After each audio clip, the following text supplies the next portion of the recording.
In today's video, I'll talk you through what trends we're seeing coming through in floral design for 2023. Welcome back to another video tutorial. My name is Sharon. Welcome to my YouTube channel.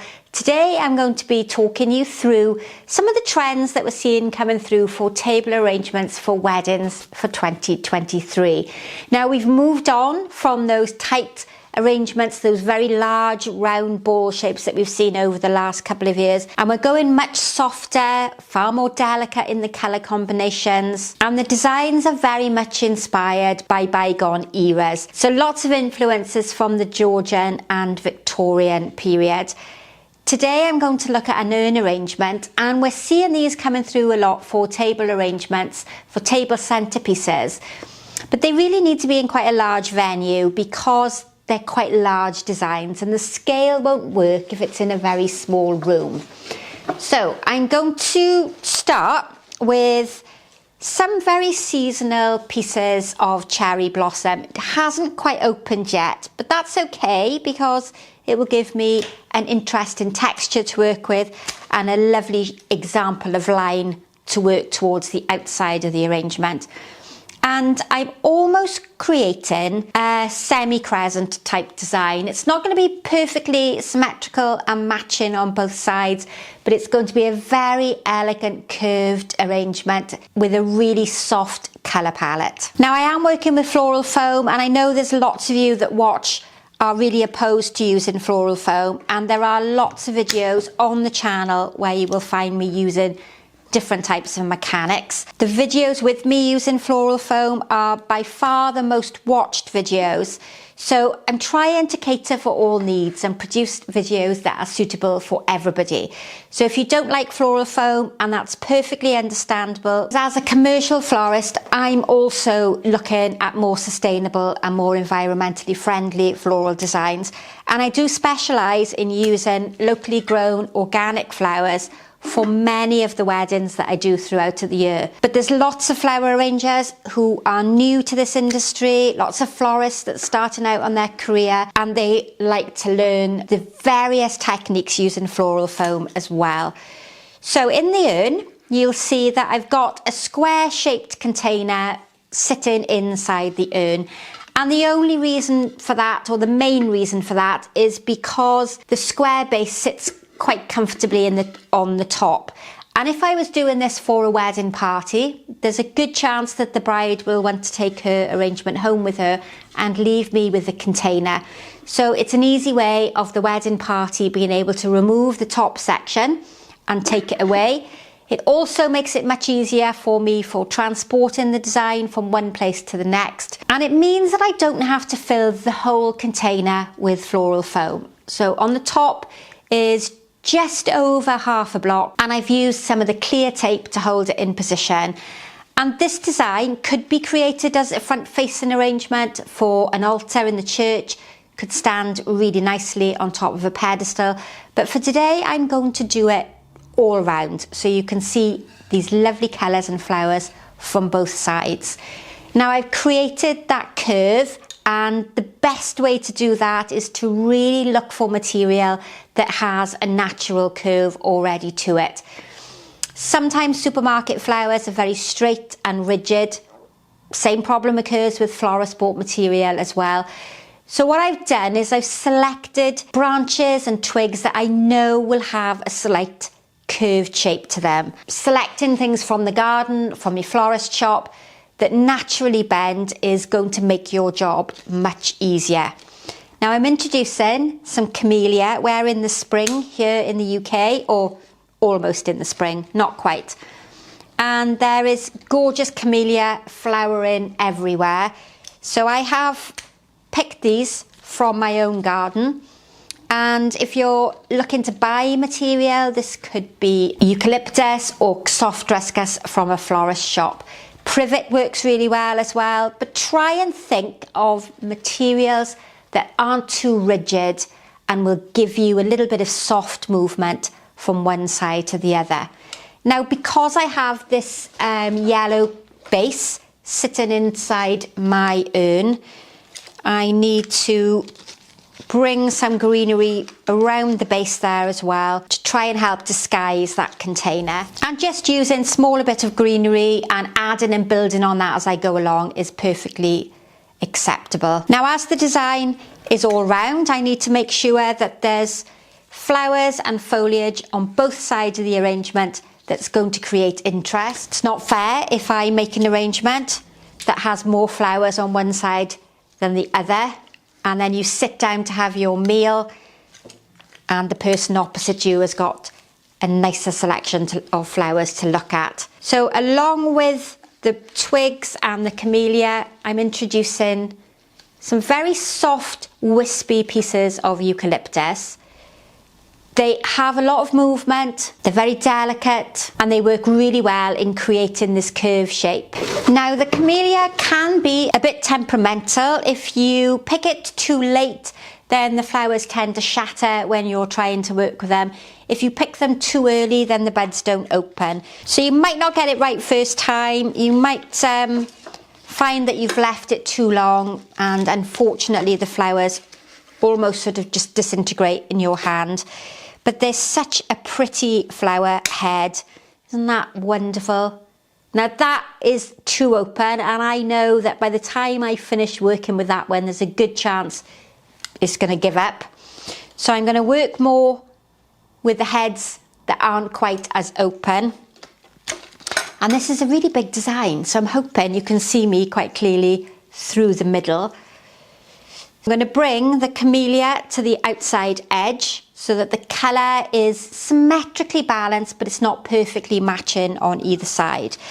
When it's perfectly matching, it looks sometimes a bit artificial and very formal, and we tend to do that more with the clear geometric shapes like a triangle. I'm also using the camellia down low. This will help to cover that yellow base, help to draw your eye down to the base as well, and cover my floral foam. So it's working in a few different areas. Now I'm aiming to get a crescent shape, a banana or a boat shaped arrangement, you know, something similar to a half moon. So I don't want to overfill this centre part here. I want to keep it quite low. Works quite well because it gives me an area to talk to you through. But I do need to continue to get some depth in the arrangement, cover my base and work to cover that floral foam as well. So that head is the one I said to you I don't think is going to survive very well, but the foliage is really good. But I've still got a larger selection of flowers to add in. So after this piece of camellia, I'm going to now introduce some of the lovely stock, and I've got a gorgeous lilac shade. Some of them have been cut a bit shorter because we made a design very similar to this last night in my Wednesday evening class, and the colour worked so well together. I was so pleased with how it turned out that I thought it would be a really good one to share with you. Now the stock that I'm placing in at the moment has a much straighter line to it. It's a flower that commercially grows very straight. If you're growing them in the garden, you might have ones with a little bit more twists and turns on them, but they are quite straight when you buy them from the supermarket or from the florist. So what happens is if you spend a bit of time making sure that the outline shape with the foliage is curved, then you don't really notice that the stock is quite straight. It's almost camouflaged by those pieces.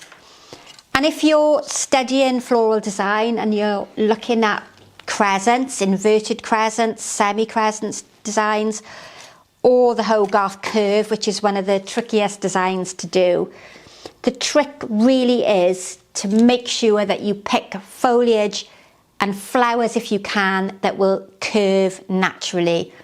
Rosemary is another really good one. And if I turn it round, I've only got 5 stems of the stock, but you can see the colour is front and back and it is left to right. I'm not worried again about it being perfectly symmetrical. We just need to get that colour to rhythmically move through from one side to the other. So now I'm going to introduce a softer type of foliage. The Camellia is quite a harsh leaf, it's dark, it's very glossy, and to get that more romantic feel to my arrangement, I'm going to introduce the Senecio, often referred to as Brachyglottis. Names quite often change in the gardening world. Silver Dollar, Dusty Miller, it's got quite a lot of names to it. And this is another one that I can grow quite successfully in my garden. And I buy it at the early part of the year, once the bedding starts coming into the garden centres and the florist shops. I buy it and I plant it in the garden, and it's one that will come back continuously through the summer months. It grows into a lovely little size bedding plant in the garden. It's not tremendously tall, but you get good size foliage pieces to work with. And then if I'm ever looking for some grey toned foliage, if it's for a wedding table centre like this, or it might be for the bridal design, I always know that I've got something to fall back on in the garden in an emergency. So that introduces a bit of softness to the arrangement and helps to create that vintage colour combination and that feel that I'm trying to achieve. Now the Camellia is a garden foliage, so it needs to have really good conditioning. Cut it the day before you want to use it. Stand it in deep water. If you can, remove some of the bark from the outside, because that will help it take up water much more quickly. And keep it somewhere that's fairly dark and fairly cool.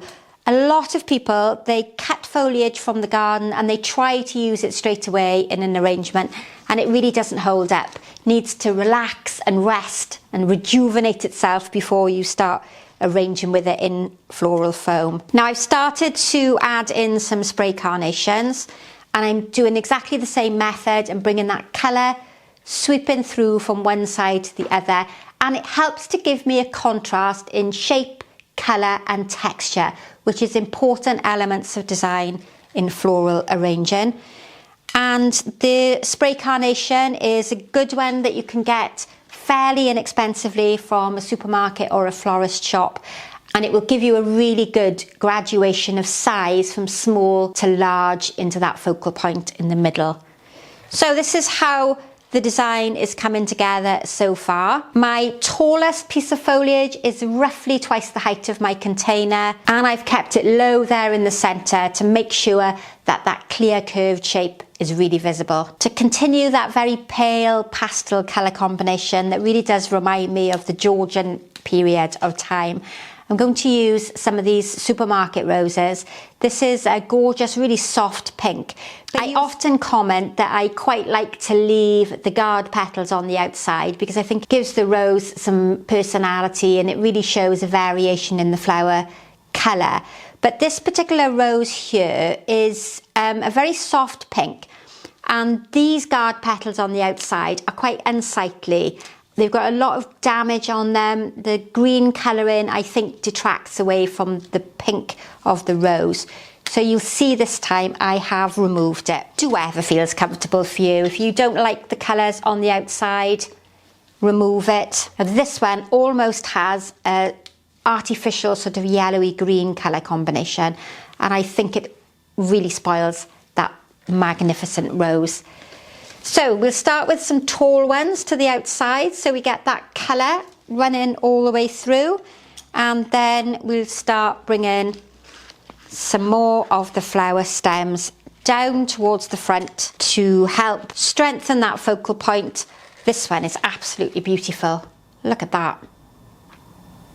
I think this week, of all the flowers I've used, I think I'm going to say that this is definitely my favourite colour rose. Now if I just tip this forward for you to see, you'll see that the middle is still showing a very large piece of floral foam.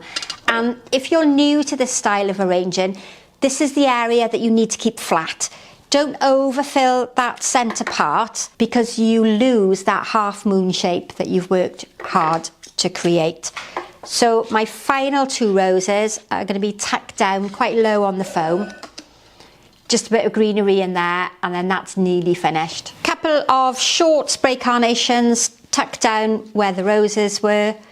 And then I'm going to thread through some more of the cherry blossom so that that colour of the branch is brought right the way through the front. from one side to the other. My final piece of the cherry blossom, and this is a commercially available cherry blossom. If you're lucky enough to have one in the garden, then I'm really jealous. And now I just need a small amount of greenery round the base so that yellow container that I started with in the beginning is completely covered. And for that, I'm going to use a very small leafed honeysuckle. This is a type of Lonicera, and this is going to work really well. It's a lovely contrast in shape. It's a much smaller piece of greenery alongside the bigger leaf from the Camellia. And I think this is a design that you're going to be seeing a lot of this year, a much more relaxed flower arrangement.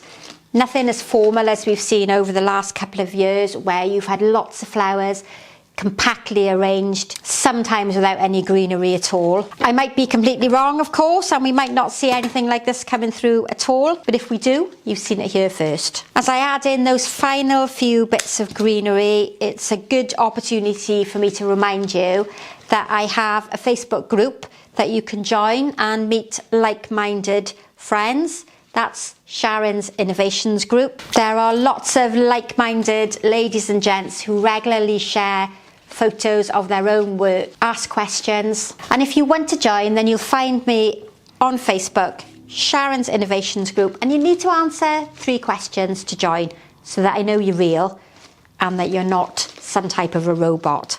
Stick to the end of the video because you'll see some clear photos of the finished design. And if you've liked the content that you've seen so far, then you'll see a link at the end of the video for another tutorial. So thank you as ever for watching. I hope you like this very vintage inspired floral design, and I look forward to seeing you soon for the next tutorial. Bye for now.